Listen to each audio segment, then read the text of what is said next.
मरण का, तिथं गेलं तर मरण का, 114 मेले मग आणखी मेले तर काय फरक पडेल का? फरक पडेल का?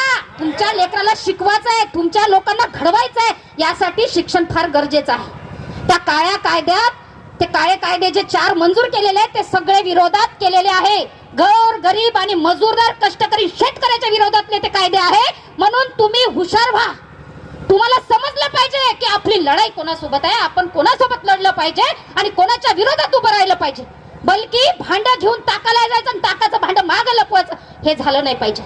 गावातला कुठला पण व्यक्ती बोलला पाहिजे तर बीजेपीच्या विरोधात बोलला पाहिजे. हे सरकार आज सत्तेत आहे, मग त्याचं नाव का नाही घ्यायचं? आपण घ्यायचं का नाही माहित असलं पाहिजे. मग समाजाला कधी माहित पडेल? राज्य सरकार. माझा समाज एवढा निष्पाप आहे, अनपढ आहे, त्यांना कळत नाही की सरकार म्हणजे काय, कोणतं सरकार आहे. म्हणून मी एक नारा देते आणि माझा शब्द मी तर संपवते.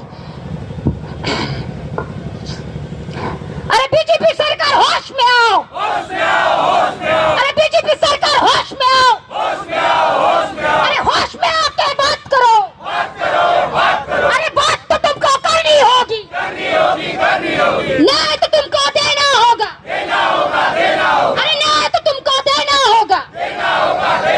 एवढं बोलते आणि संपवते. माझं काही चुकलं असेल तर मला माफ करा. माझे ज्या मनात होतं मी